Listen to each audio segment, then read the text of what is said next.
former Trump advisor Peter Navarro reporting to federal prison today to begin his 4-month sentence. He's the first former White House official to serve prison time over attempts to overturn the 2020 election results.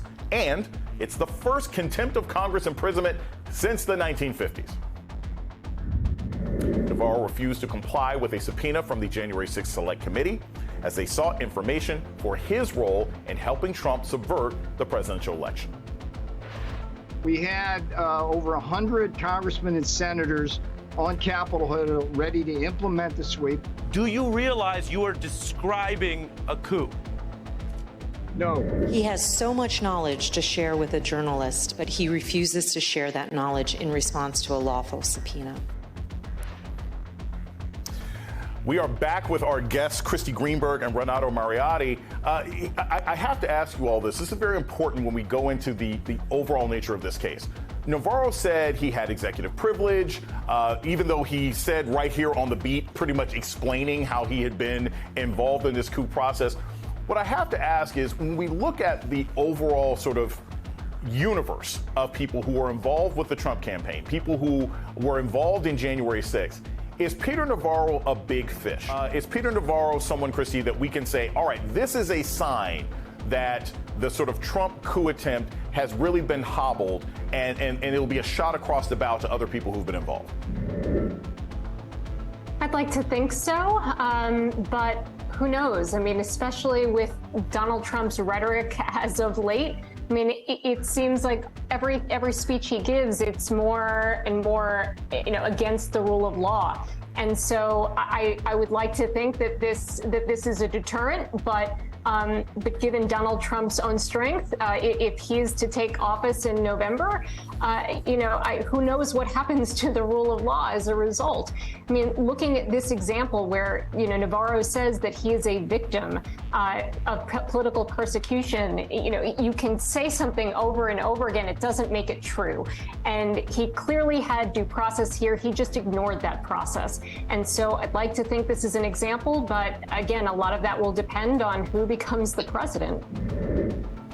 Renato, I want to play you this soundbite of Peter Navarro. He compares his prison sentence to dead soldiers on Don Jr.'s podcast, and get your thoughts on the other side. Men and women of America throughout our history have shed blood, lost their lives for the defense of this country. For me, it's a much smaller sacrifice to be willing to go to prison, as I now have been ordered to do, to defend what is really one of the most important principles of the Constitution, which is the constitutional separation of powers. Renato, I guess Peter Navarro wants to be the modern day G. Gordon Liddy. I'm proud to go to jail for the president who did corrupt things, and I guess he's on podcasts now instead of having radio. But my question is this: when you hear someone basically say, I did it, I'll do it again, and I'm proud of it, is a 4-month jail sentence going to be enough? Because clearly he doesn't seem to believe that anything he did was wrong, and there's no reason to think that he won't try and do it again in a way that he won't get caught. Yeah, the incentives are totally off for him. Spending the short prison term is basically going to make him a celebrity amongst the people who watch that show on Rumble and who go to right-wing conferences and buy his merchandise. There's a grifter element to that, as far as I'm concerned. Mr. Navarro keeps making up lies about what he did because there's no big principle here. There's no executive privilege, just to be clear. The court found Donald Trump didn't exercise or assert executive privilege. Trump could have come forward and tried to suggest that he had. He did not do so because there's no actual way in which he had in this case. Navarro had really no defense whatsoever, and the principle was simply his desire not to comply with a lawful subpoena. So there's no principle here. It's purely a way of getting attention and grifting, and unfortunately, that is incentivized. Christy, I want to play you some sound from former President Trump reacting to Navarro going to prison today, and get your thoughts on the other side. Peter was treated very unfairly, a great patriot, a great negotiator for our country. He did a tremendous job with respect to China and trade, and they treated him very badly. So again, clearly, Christy, we have, and this has always sort of amazed me. I don't know why anybody would be willing to go to jail for Donald Trump. He doesn't have anyone's back. His entire crew can go down. Every corner boy, every person up and down the ladder, he does not care as long as he is fine. But when you see something like that, when you see the former president, basically read off a cue card, yes, I feel really bad that he's going to jail. Is that something that legally is going to matter down the road? Is the fact that he says, well, I think he's a bad guy, but I don't really connect him, is that something that other witnesses who are prosecuted can say, hey, look, the former president says that what I was doing is part of the job, or is it just another example of Trump not caring about those going down for defending him in his attempt to take over the country? So I think a lot of Donald Trump's words here and assurances that he will take care. Look at the way he's talking about those who have been convicted of felonies in connection with January 6th. He's now talking about them as hostages. The rhetoric is that, if he is able to, become president, that, he's going to pardon these people.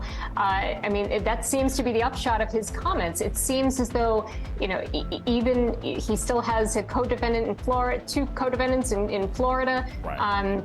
Who knows what discussions have been had among their lawyers, but at least as of now, it appears that they are remaining loyal. So, those who have, even Manafort, who was, convicted of, bank fraud and wire fraud, is somebody who's now being brought back into the fold because he didn't flip entirely. He wasn't with the government. So, if you show loyalty to Donald Trump, at least as of now, still has the potential for great power. And so while that potential still exists, you are going to see, I think, people continuing to try to gain favor with him. And if that means breaking the law, then so be it. Michael, you hear Navarro? He's saying he's defending the country by going to prison, standing by, I'm standing by Trump. I'm going to prison for him. You were once, to some extent, in his shoes, right? For things that you did while with Trump, you served time. And we've got images of you going to prison in 2019, a day I'm sure you will never forget because of your loyalty to Trump. There you are in the car. So as you see Navarro go to prison, what do you see? It makes me recall an old adage, troubled people cause trouble. Donald is that troubled person, and he's causing trouble. Peter Navarro has no idea just how bad prison actually is. And I'm speaking from experience, not once but twice, when I was unconstitutionally remanded the second time back. It's terrible, but there's more implications that people aren't even aware of. All your bank accounts end up getting closed. You can't get credit cards. You can't even open up a bank account at any bank because your name is on a list. Your whole life changes. And why is it changing?